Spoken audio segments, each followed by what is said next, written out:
Today, throughout many cities and communities of our state, municipal services, repair teams, and energy workers have been tirelessly working on the aftermath of the Russian terrorist attack that occurred on Friday.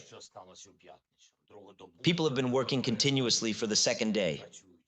At this moment, normal power supply has been restored almost everywhere. There were some problems today in our city of Odessa. There were emergency shutdowns. Everything possible is being done to normalize the situation. Unfortunately, in Kharkiv, it's still very challenging. Today, there was another missile strike from Russia. These strikes continue daily. And everyone who is working to keep normal life in Kharkiv, in the region, in other border cities and communities, they are all true heroes.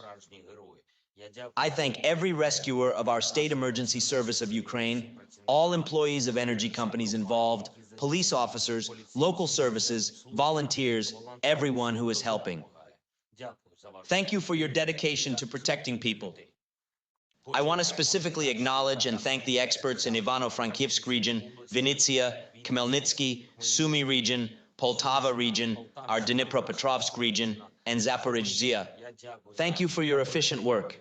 Today, I received reports from the regions, from the head of the government, from the Ministry of Internal Affairs, of course, from our military. The state must ensure a systematic response to every Russian strike. I also want to recognize all the leaders of states, heads of international institutions, and all our partners who have expressed their support for Ukraine these days. It is important to act together every time missiles and drones attempt to destroy our lives. To act to reduce the potential for terror, to block it. This particularly concerns air defense systems, as well as sanctions.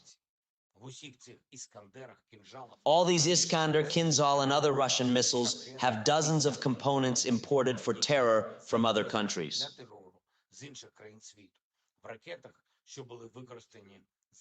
The missiles used in this attack against Ukraine, against our energy system, had at least 300 types of components from 10 countries.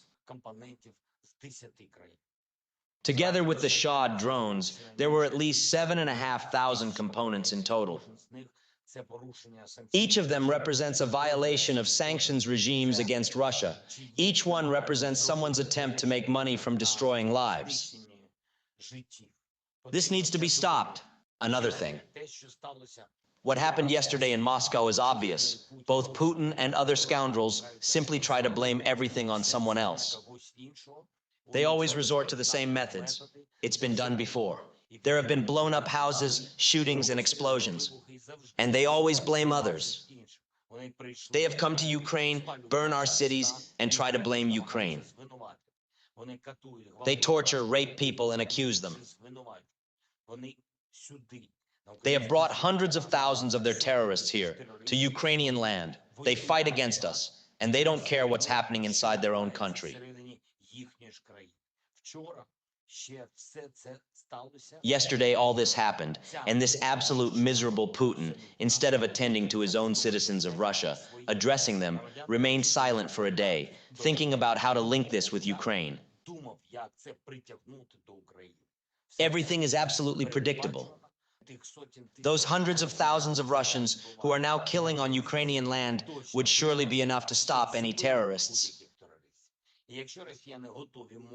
And if the Russians are ready to silently die in Crocus halls and not ask any questions to their security and intelligence agencies, then Putin will try to turn such a situation to his personal advantage again.